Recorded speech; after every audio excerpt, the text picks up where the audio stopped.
This is Tom Fox.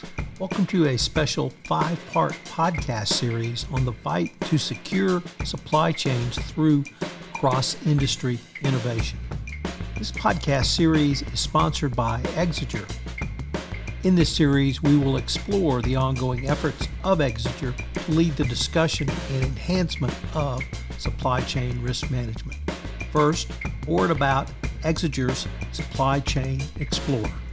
Today, risk management professionals and procurement professionals are swamped.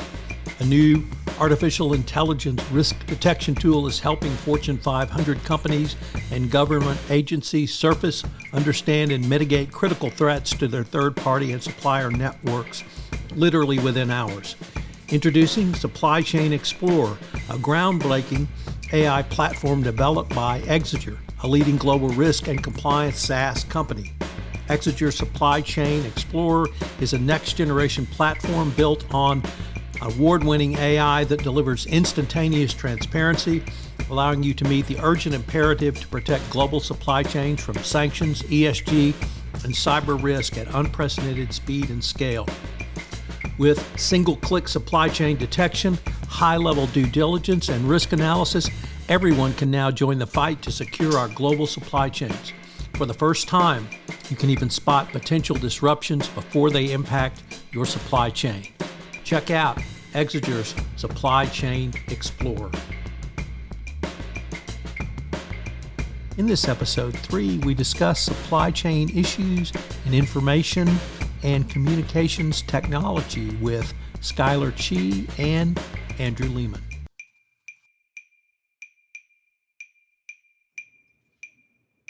Hello, everyone. This is Tom Fox back for another episode. And today I have with me Skyler and Andrew Lehmann.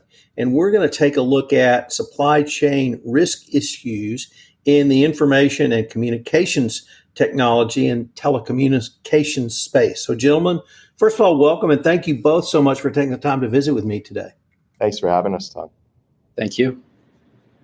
So I'm going to ask you both if you could tell us a little bit about what you're doing now in your professional background. And Skyler, I'll start with you. Great. Thanks, Tom. So I am the Deputy Global Head of Third Party and Supply Chain Risk Management at Exiger.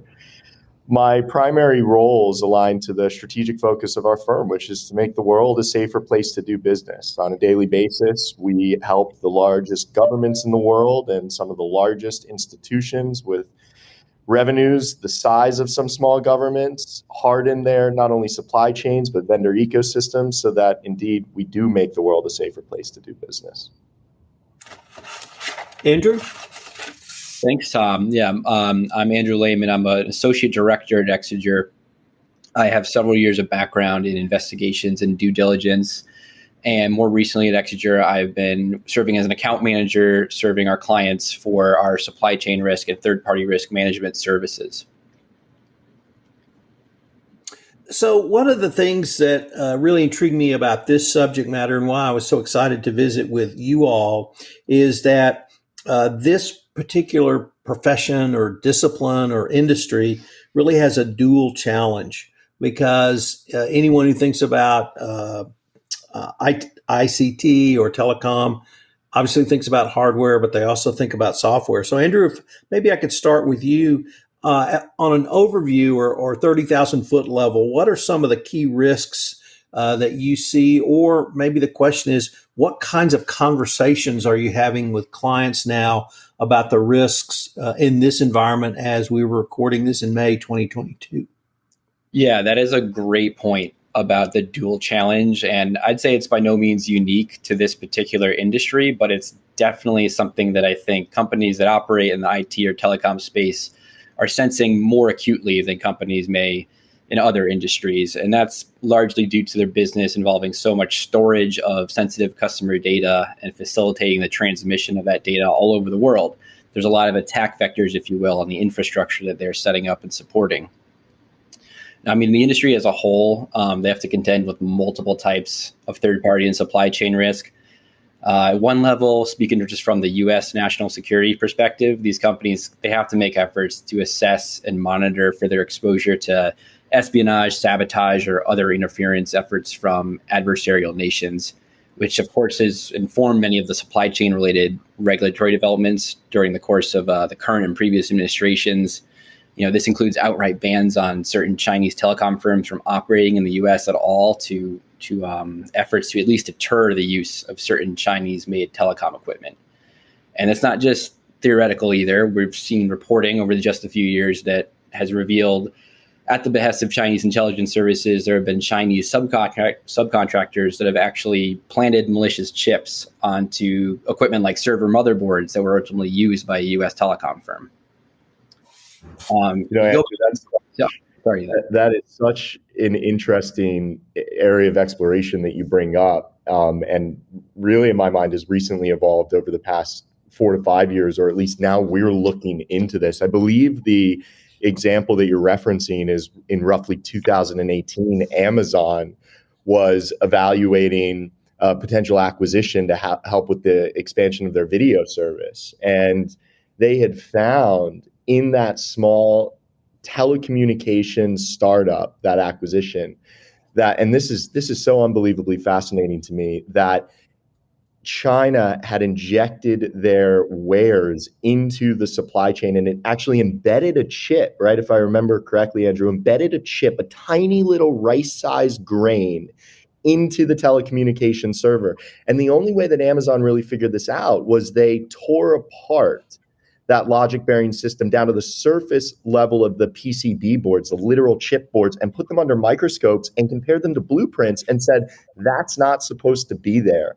And that's where we're headed, I think, globally as the West in reviewing for our supply chain malicious actors, really. And it's fascinating you bring that up. I kind of geek out on how they've injected it, literally a grain-sized piece of rice into a logic bearing system, just is where we're at today. And it's fascinating.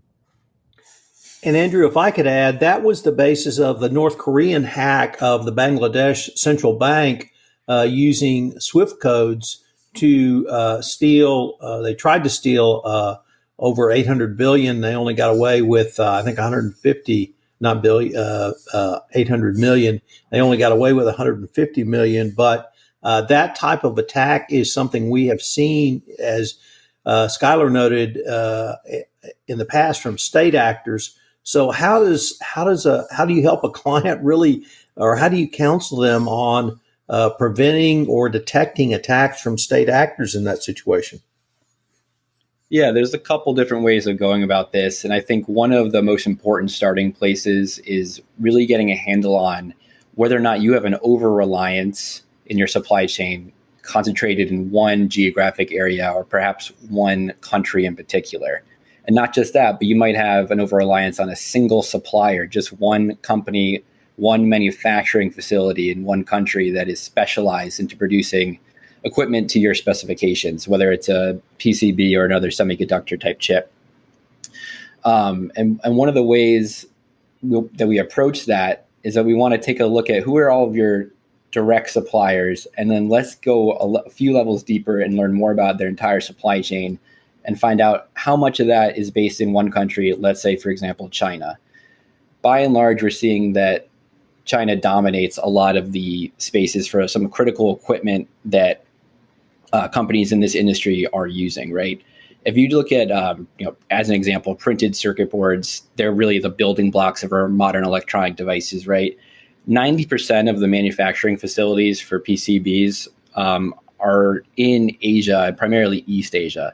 Of course, we have countries like Taiwan and South Korea are included there, where the industry's grown rapidly very recently, but still more than half of those factories are in China.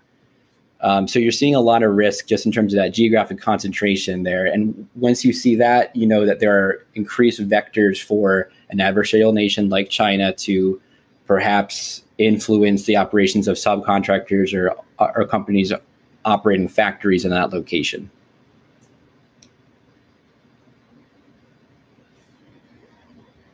If I could really pick up on that point and maybe broaden out to just hardware more broadly, rather, beyond printed circuit boards, Taiwan, for instance, has a very vibrant economy and supplier basis right now, and for the last at least since all of us have been alive, Taiwan is a very valuable ally of the United States, but they are at geopolitical risk because where they sit across the Straits of Formosa from China.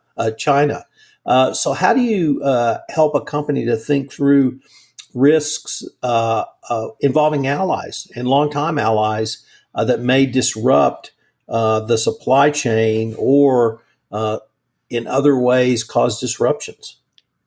Yeah, Taiwan is a fascinating example. There's no doubt that it was already something on the radar of a lot of companies in this space, but it's just only become more salient in the aftermath of Russia's invasion of Ukraine, right?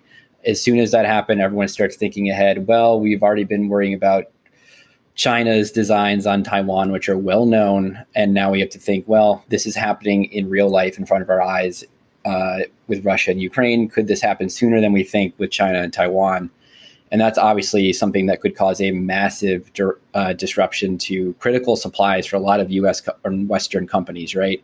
When you look at just server manufacturing alone, 90% of that is accounted for by companies headquartered in Taiwan. Of course, many of their manufacturing facilities are in mainland China, but that doesn't change the fact that the geopolitical risk could cause a massive disruption there. So when we talk to our clients, really what we're getting at, can we illuminate that supply chain, find out how much of your supplies are being sourced to Taiwanese companies, and let's look at how maybe we could diversify that supplier base. Can we find other companies operating in other locations outside of Taiwan? Maybe it's South Korea, maybe it's hopefully increasingly the US, and we'll see how the legislation that's currently going through the Senate and the House comes to pass, which may incentivize more manufacturing of things like semiconductors in the US, although that's going to take several years, right? So we have to do things now, which is more about gaining the knowledge of your supply chain and finding ways to diversify where you can in the immediate future to try to mitigate that risk as much as possible. I think one thing to add there as well, and Andrew, it's such an excellent point. One thing to build upon that we've just seen a seismic shift in the way that our clients think about globalization in the world. And a big part of what we do on a daily basis is retraining what would have otherwise been an old school of thought of, I order a server rack, I don't care where the parts come from. And today, we are now asking the questions and we're establishing frameworks for us to realize that we may need to diversify ourselves away from Taiwan's semiconductor industry, for example, where 53% of global chips are made. And that shift, that mental shift, and asking the right questions and training who we work with to ask those questions is actually creating real world impacts. And so we're seeing new fabrication facilities built intentionally all over the world, not just concentrated in those regions. And a big part of what we do is handholding and being experts to them. Let me change the focus of the question just a little bit yet again. You've talked to us about the conversation to have, and now I'd like to turn to who do you have that conversation with? Many of the listeners of this podcast will be like myself, a compliance officer in the corporate compliance function, perhaps a chief compliance officer. Other listeners are going to be supply chain professionals who deal with this on a day-to-day basis. Others may be other senior level executives up to the CEO and the board. But one of the concerns I've had really come to the fore since the Russian invasion, for instance, has been the siloed nature around ICT and telecommunications, and are the concepts that you guys are talking about and bringing to clients, is it leading to a company to reassess the siloed nature of how they look at this to a much more holistic approach to supply chain risk management in this area? This is such an interesting, just really management philosophy at core. I think historically what the standard guess would be is, well, supply chains deal with purchasing, and purchasing is done by procurement. And so procurement will be the risk stewards and the risk owners that have a responsibility to look into the issues we've talked about today. Overwhelmingly, what we've seen over the last 2 years is that various stakeholders from across the business have really formed working groups and can consistently communicate with each other. So you will have procurement working with the IT security professionals to perform vendor reviews of software bills of material for the hardware vendors that any given firm may be purchasing from.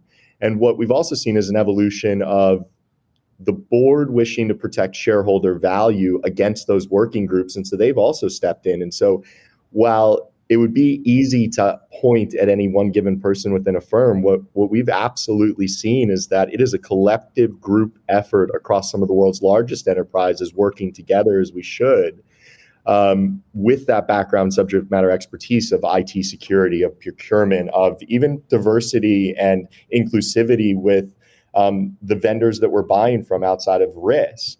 And all stakeholders in the business are really now putting their budgets on the line to make those decisions. Andrew, I'm curious to see what you've seen in some of the larger firms you're working with. Yeah, Tom, there's no doubt that it's a major challenge for these firms to make the kind of conversion that you're referring to there, where you're pivoting to a more holistic view of supply chain risk. It's where a lot of companies want to be. They're just having difficulty getting there because it takes, of course, a commitment of resources, a commitment of philosophy from leadership. And it takes having a framework in place and also the tools in place to actually execute on whatever framework you have. This is just, simply put, it's not easy.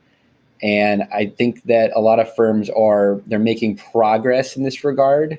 It's maybe a little bit slow and gradual, but they are moving into that space more and more because they're seeing the value that comes with it. Everyone wants that 360 view. They want to go as deep as possible into their supply chain. They want more knowledge. But as you broaden out, you're taking in tons of data, and it can be hard to synthesize it into something simple that makes sense, that just points to directly where the risk is so that you know where to focus your resources, which are always limited in many cases. What's interesting too, and Andrew, you really hit at this point, is that no decisions are made in a vacuum. And I think organizations in many ways are oftentimes forced to make a decision, whether it's demand side pull from the market or a regulatory atmosphere that requires a decision to be made. And between the executive orders to protect America's supply chain that President Biden signed into law last February, to the Uyghur Forced Labor Prevention Act in December, these are now broad regulatory brushstrokes that change the tone at the top of every corporation in the world, not only ICT and telecommunications, to bring those decisions together. And it makes it easier for these firms to make those choices to dig deep into their supply chains as well. Gentlemen, I'd now like to turn to software because ICT companies really face a different set of risks with software. And Skyler, maybe I could start with you. What do you see as those different risks, and how do you help a company understand the difference and then put in an effective risk management strategy around software? Software is such a fascinating evolution of supply chain risk management.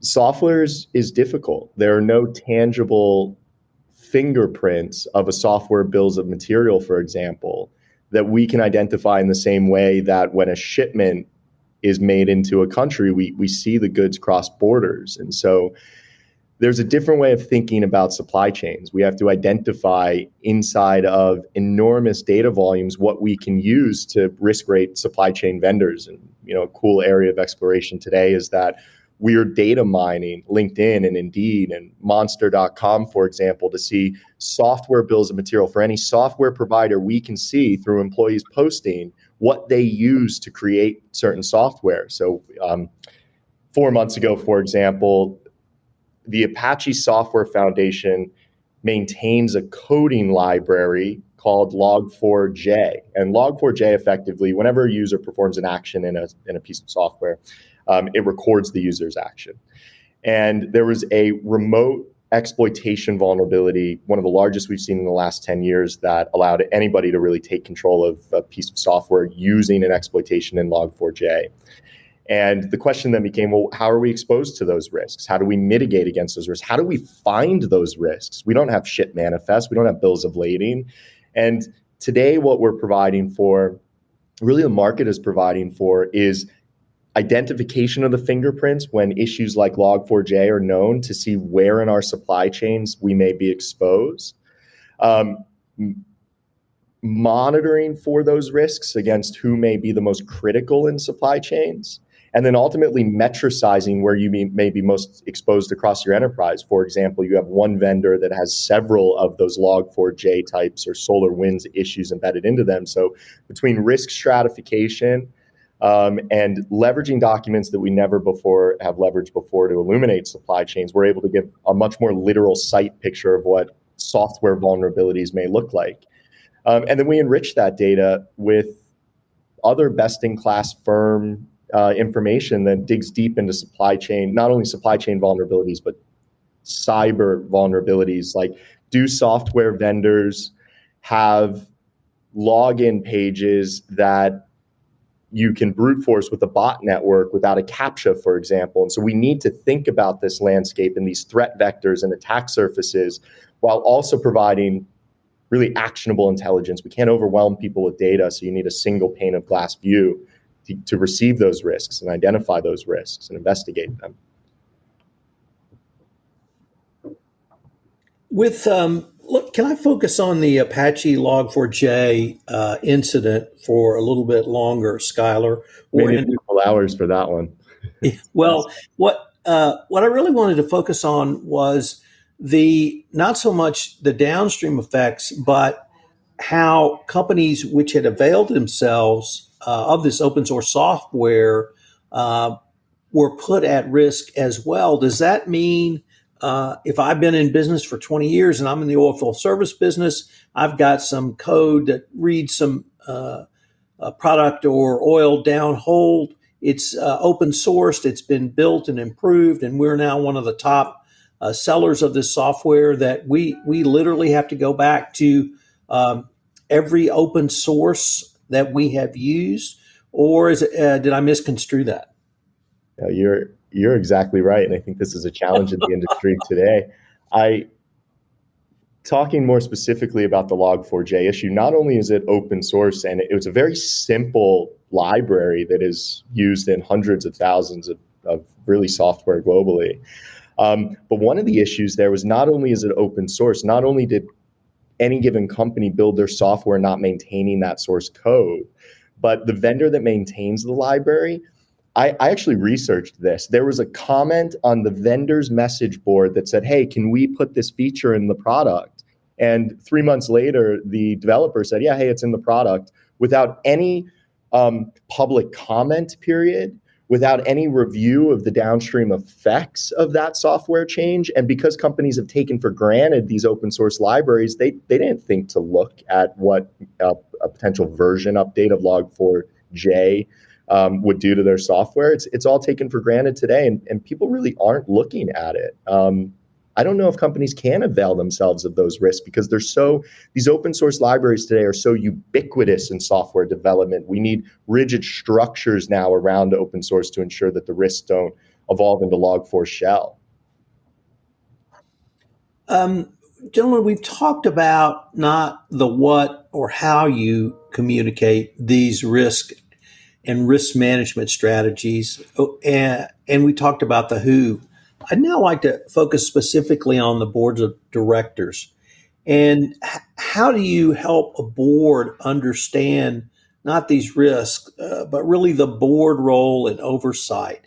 The board should not get down into the weeds, at least in my opinion, but they should occasionally test. But when you guys sit down with boards, how do you explain this risk to them? But how do you explain, more importantly, their role in an overall supply chain risk management strategy around ICT?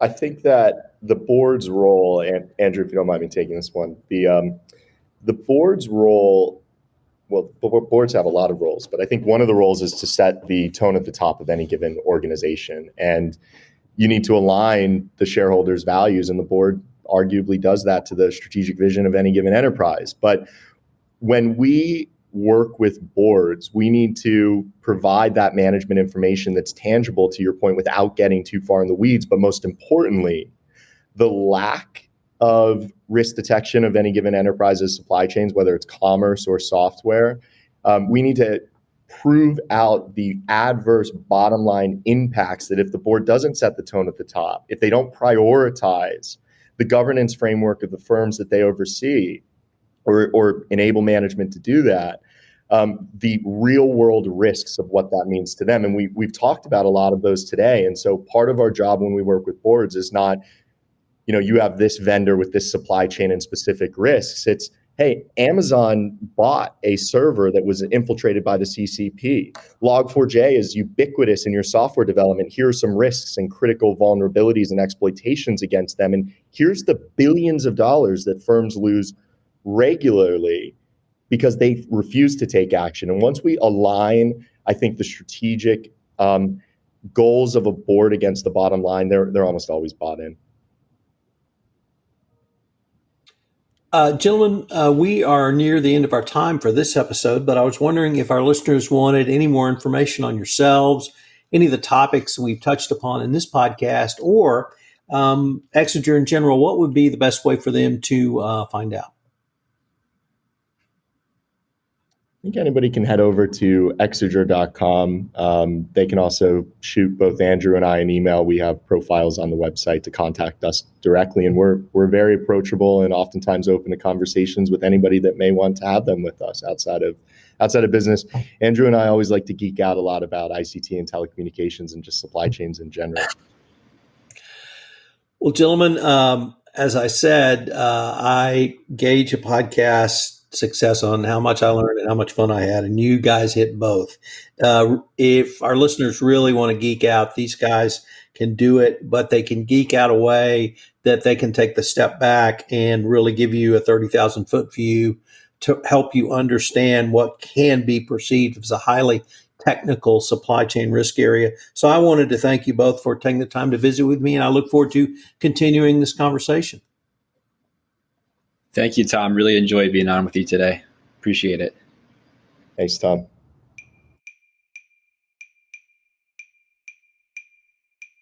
I hope you'll join me tomorrow when I visit with Jennifer Nestor and Teresa Campoboso as we look at supply chain issues in the defense industry sector. You can join the fight to secure our global supply chain by obtaining early access trial licenses to Exiger Supply Chain Explorer by visiting Exiger.com, and we've linked to the site on the show notes. You can also find out how Exiger is making the world a safer and more effective place to do business by following Exiger on LinkedIn or reaching out to any of the experts featured on today's podcast. This special 5-part series has been a production of the Compliance Podcast Network.